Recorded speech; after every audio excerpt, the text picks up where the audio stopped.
Evan Turner. Evan Turner said some interesting things on JJ Redick's podcast. We'll talk about that more next when we get right back on Locked On 76ers. You are Locked On 76ers, your daily Philadelphia 76ers podcast. Part of the Locked On Podcast Network, your team every day.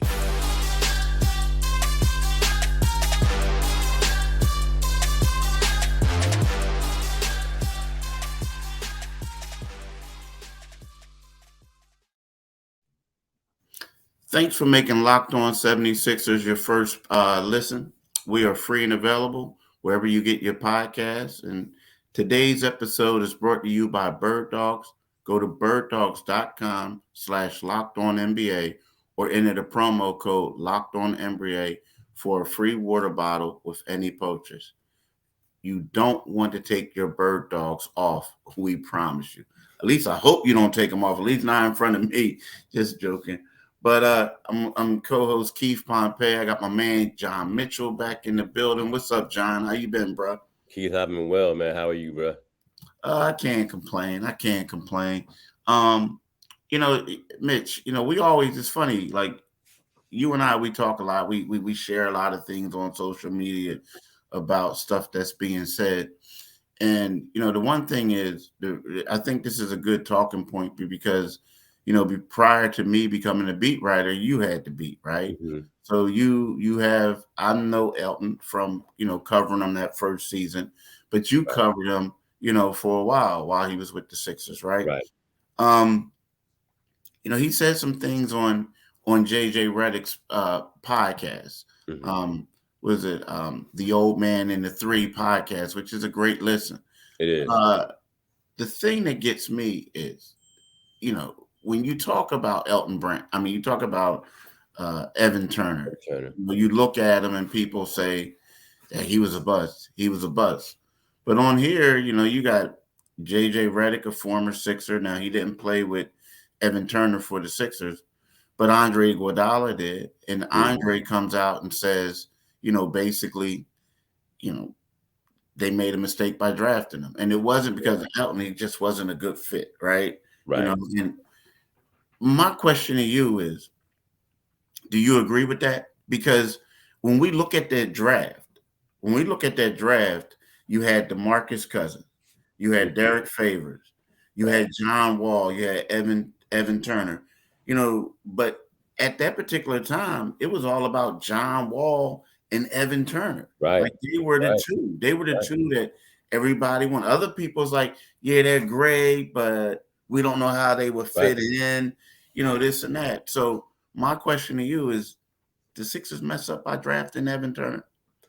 Yeah, they it was interesting because Evan, like you said, John Wall, Evan Turner. Evan was a National Collegiate Player of the Year that year. And people were on the fence about which one you draft. Now we know, you take out his injuries, and John Wall is clearly the better player. But the 76ers already, Evan was seen as a big guy who could play the point, and he wasn't extremely athletic so he wasn't one of those guys who you could say could run over to the two and go back and forth and be very, very effective as a two, with those scoring responsibilities.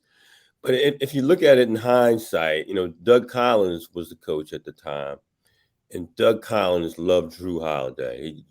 He actually just gushed over Drew. He was a huge fan of Drew. And, we see Drew was going on to have a long career, championships and all-star appearances. So it was a difficult position for Evan to be in.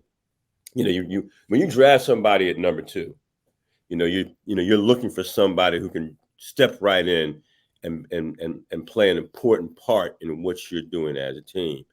And Evan was on the bench most of his rookie season. Doug stayed disgruntled with him. Off the record to reporters, he was pretty hard on Evan. And so in hindsight, the Sixers didn't want anything to do with DeMarcus Cousins at that point. Mm-hmm. And DeMarcus probably had from a talent standpoint, a higher ceiling than all of them.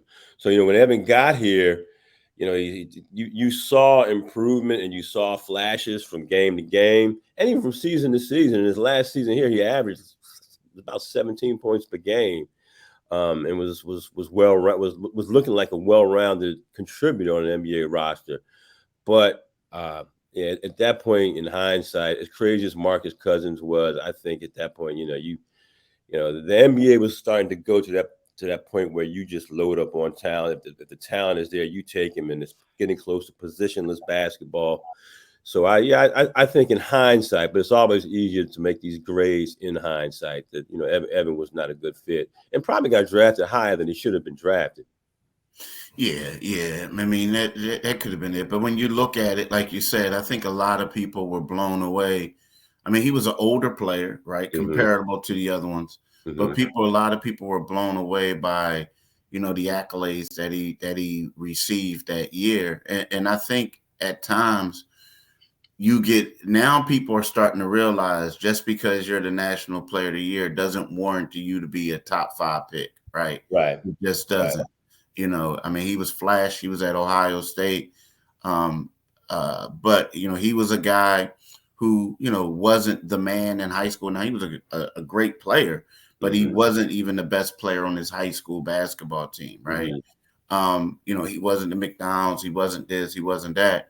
The thing about Evan, I think that he was a solid player, but if Evan Turner wasn't taken first overall, if he was like a late lottery pick or something like that, I think the expectations wouldn't be as high. You know what I mean? Right. I feel like because, he was in the league for 10 years. Yeah, had a good career. Had a good career, and I felt like once he left Philly, he became a little bit more appreciated because there was no longer the pressure of I have to lead, or how come I'm not being able to lead a team, right? And the one thing we got to understand that, when you go somewhere with that pressure, that could tend to break you. It can tend to become a mental game because it's like, hey, why are they booing me? Why are they doing this? Why are they doing that? Mm-hmm. But the one thing I will say about Evan, again, he got traded that year that I was there. My first year on the beat. But I don't know about you, but he might have been one of the better athletes that I dealt with. He was, a good dude, it seemed. Yeah. And even when he went to Boston, I would see him and we would chat it up. And, he was always a solid guy. And he was. And I like that about him. I just felt like, and, I felt like they had the number 2 pick. He was he was a safe pick off the board. Right. You look at him, even though he was a point guard, he was a scorer. You look at his body type and his frame, and you feel like, well, this is a guy who can play off the ball, a guy who can do a lot of different things. He could be a wing guy. So it just didn't pan out. But I'm here to tell you, there've been some other busts since him. That was the Sixers had. Yeah. Who wish they could have had an Evan Turner career. Yeah. No, you're right. You're right. I mean, he definitely had, like you said, he had a long career in the NBA. He played well in Portland. He had a decent career, but he was probably taken a little high. But again, he was a very safe pick at that time. And let's be quite honest, we give some of these general managers and scouts somewhat of a pass, but when you talk to those guys, they were all saying, "Yeah, I really like Evan Turner." Exactly. Some guys were like, "Yeah, he's 6'7", he can see over the top. He's not a bad shooter. He didn't shoot it that well when he got to the NBA early on from 3. But again, at his best, he was giving them 17 points per game, and if I'm not mistaken, they traded him off when they decided they wanted to go into the toilet. Yeah. That's what it was. It was exactly when they wanted to go into the toilet. And we'll talk about that, about how believe it or not, man, there's a lot of teams in the league that are more focused on going into the toilet to get future picks down the road or future franchise players they deem that could be franchise player than there are teams trying to win. So we'll talk about that when we get right back.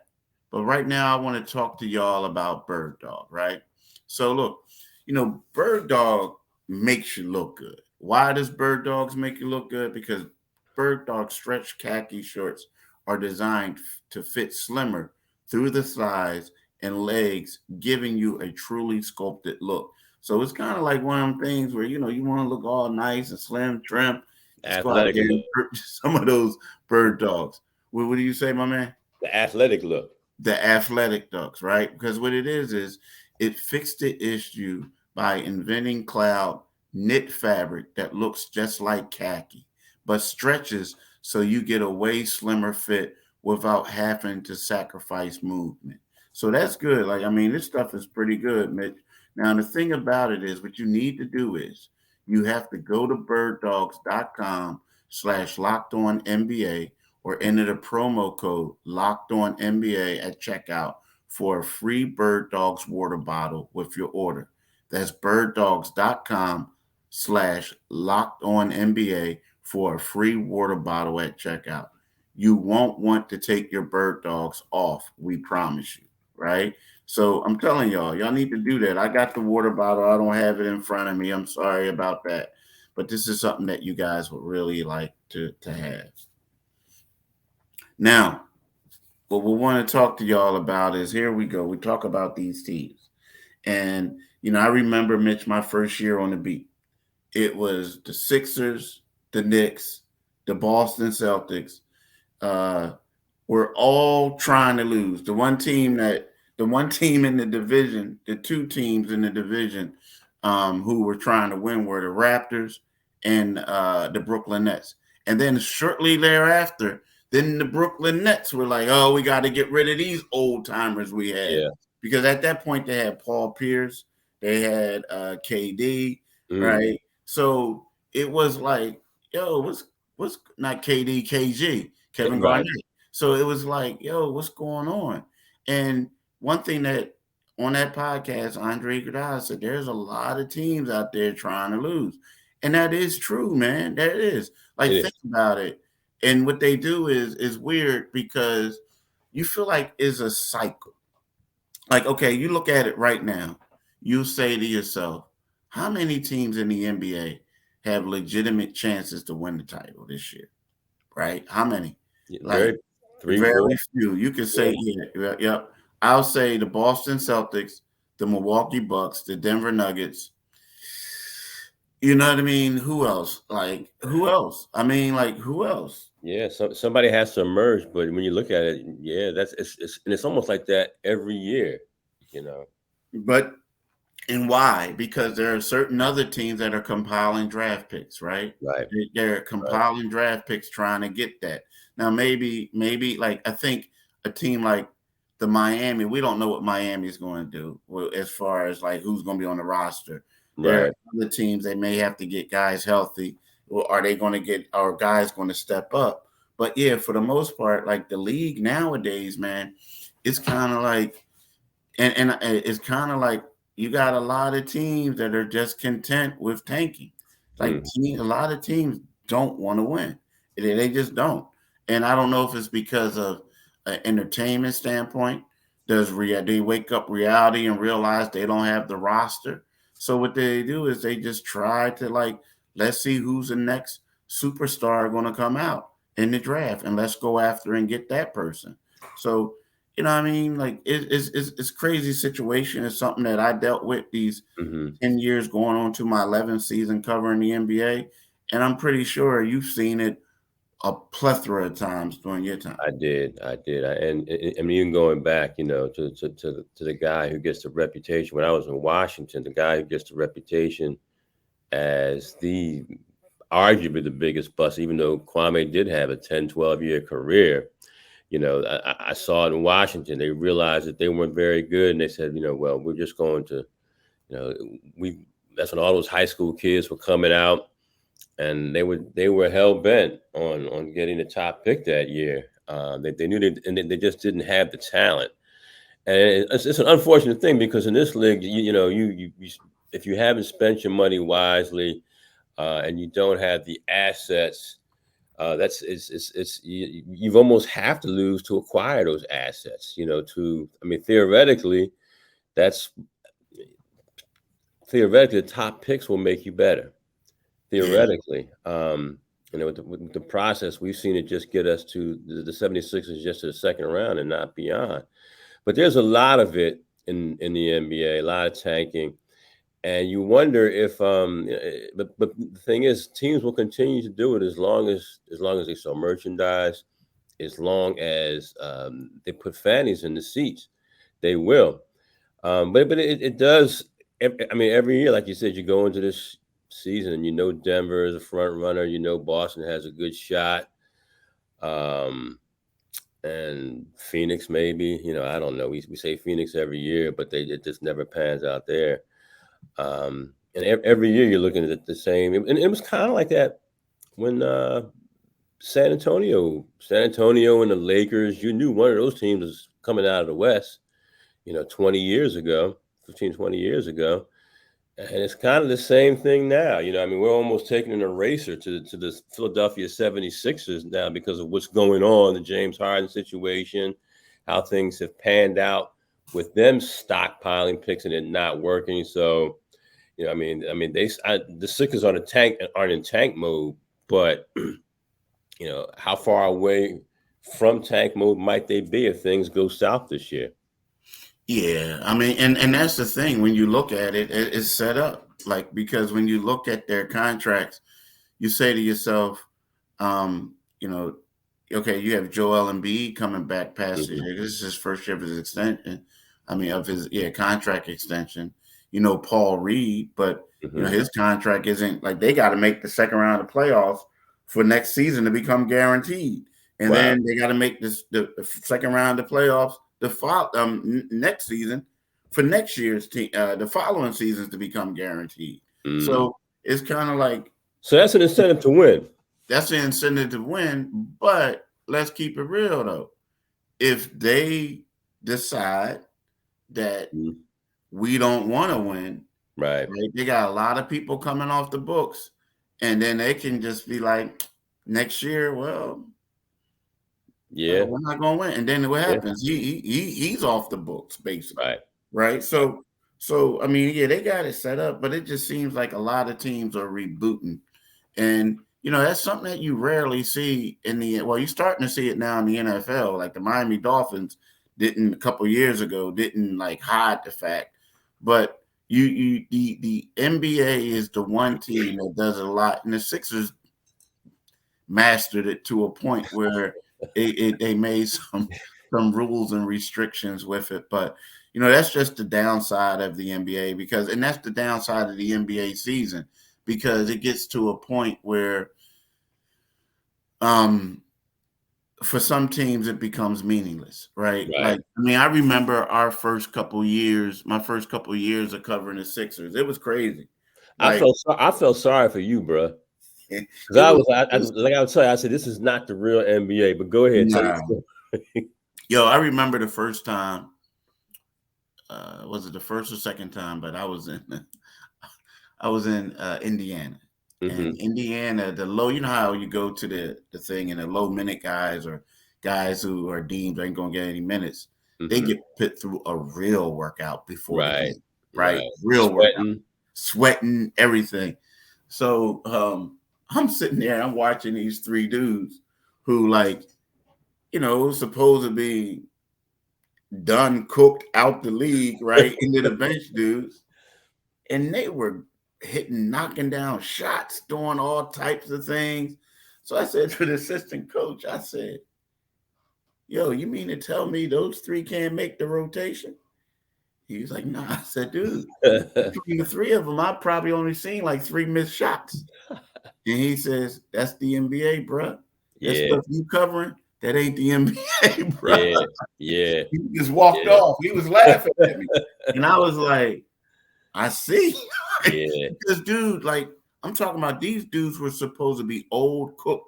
Between the three of them, I only saw 3 missed shots. They were just hitting it. And that's when you realize the average NBA player is lights out in the workout with nobody guarding them. Right. You know what I mean? Right. So it was that was crazy. That was crazy. Yeah, you saw some of the worst basketball. I used to feel for you, man. You came on at the start of the process, and it was just like it will get better if the process works. It will get better. Yeah, it got better. The only problem is they started the process to get out of the second round. They have since surpassed the second round. That's the problem. I mean, that's the problem. And then that's also that cautionary tale for tanking, right? Like you do all this, you got different players, but the result is still the same. You know what I mean? Yeah. I often wonder why the NBA why Hinkie's no longer working in the NBA. They could be part of the reason. I mean, it's easy to tear a team down.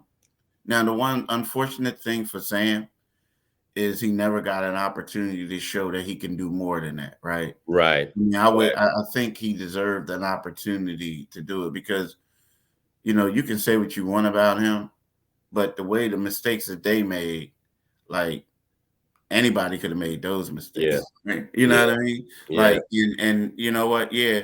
In some instances, you may have thought that they drafted the right person, but did they really? You know what I mean? Now, the one thing that you'll give Hinkie credit for, and or that front office, is the only person who stayed was Embiid. Right. They drafted him. The only person who stayed was Embiid. So he got to get some type of credit for it. You know what I mean? Now, again, there's some people saying, and people say that, well, he didn't really want him.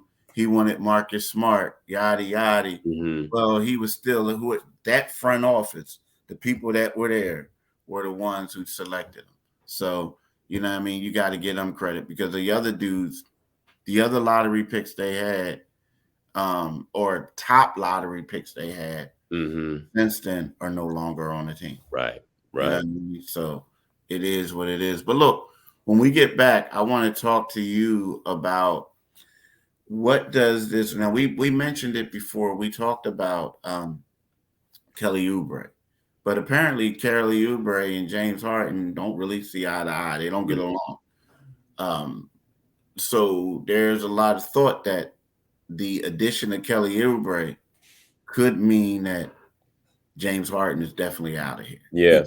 He's so we'll talk about that when I get right back. So from talking about DoorDash. Look, missing the syrup on your pancakes or just ran out your favorite coffee creamer. With DoorDash grocery delivery, you can get what you want right when you need it. Love the convenience of getting what you want right to your door? With DoorDash grocery delivery, you can stock up for weeks or order last minute cravings conveniently, right? Get 50% off your first DoorDash order to a $20 value when you use code LOCKEDONNBA at checkout. Limited time offer, terms apply.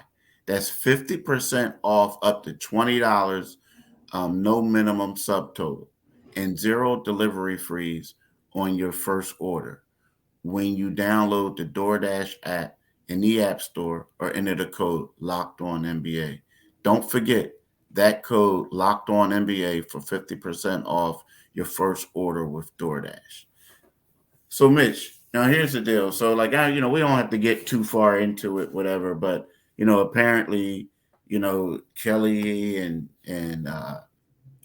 James, apparently dating the same girl, or not really dating the same girl. Like one was dating one, and then James supposedly had a relationship with Kelly's who turned into his girlfriend and later became his wife. So they had a beef over that, right? Right. Right. I mean, that's what people are saying, right? Allegedly. So allegedly. So the deal is the fact that, these guys don't get along. And now that Kelly is coming, a lot of people feel as though that means James is done. Now, I got a text from somebody last night saying, "Man, Daryl Morey is sinister. Why would he sign Kelly Oubre and this and that?" And I said, "Well, look, you gotta understand something. Is he really sinister for doing this? Because James came out and said, I'll never play for a team that Daryl Morey is affiliated with again." Yeah. So James basically said, I'm done, right? Take him at his word. Daryl Morey has to take him at his word. Yeah, exactly. But do you think that this means that the guy is done? I think it does. I think that what Harden said spurred them on to move on Kelly Oubre Jr. because I think they were saying, listen, this guy's got a history of ruining situations. He's an older guy now. Granted, he's talented, but what is James Harden now? 70% of the player that he once was. 75% of the player. Defensively, he's even worse. And I do think that Kelly Oubre gives him a guy who can, and I always refer to a guy who can score above physically and below Embiid when Embiid steps to the middle area of the court. So I think I think that they're not going to get the value. They keep saying they want to get value for James Harden, but what is James as a 34-year-old guy who's in decline?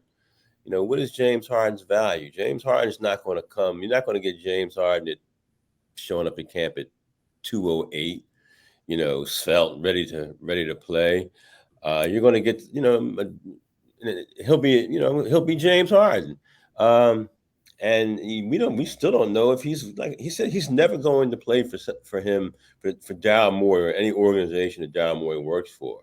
So, I think you may see the Sixers just say, hey, you know what? We kind of like what we've done over the offseason. Kelly Oubre definitely takes a little pressure off of us.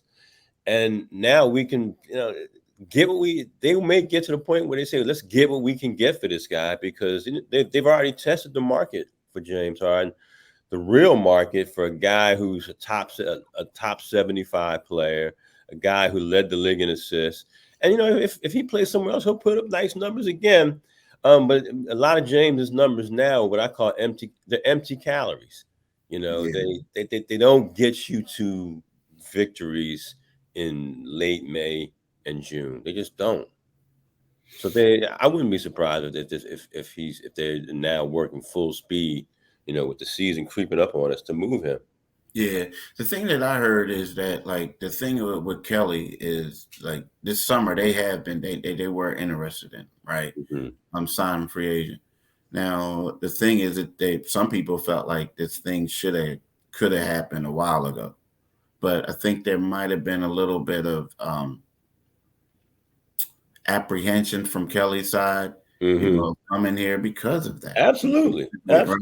So then all of a sudden, now he's here. Now, granted, it's kind of makes you think like, what did they tell him?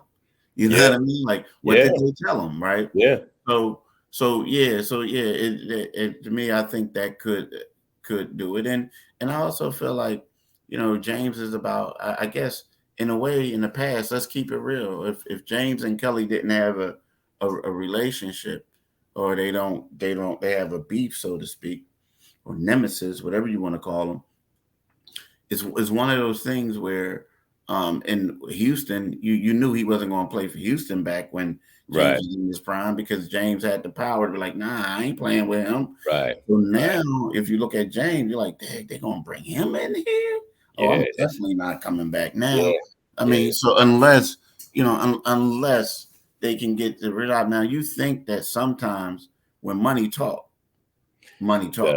right? You don't have to be someone's friend and do things like that, because. But that's a very interesting type of friction, Keith. Yeah, it's a very in a small condensed locker room. Yeah, that's a very interesting type of friction. It is, but it is. I mean, it could lead to arguments at home, like Would you be comfortable in that situation? No, probably not. Probably not. I mean, but also I don't got $35.6 million dangling over my head. That's true. It was like, like one of those, like that make you swallow your tongue. Yeah, it's like, I don't know, like, but that would be, but I also think that more so for, I don't know, man, in a way, it depends on how secure you are within your relationship. Mm-hmm. Talking about from the Kelly standpoint, right? And then James is like, how much do you need that money?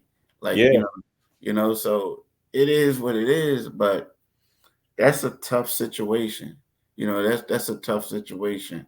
It is. But it is what it is, but it is a small world too in the NBA. Yeah. So who knows? But look, bro. Go ahead. 76ers turn.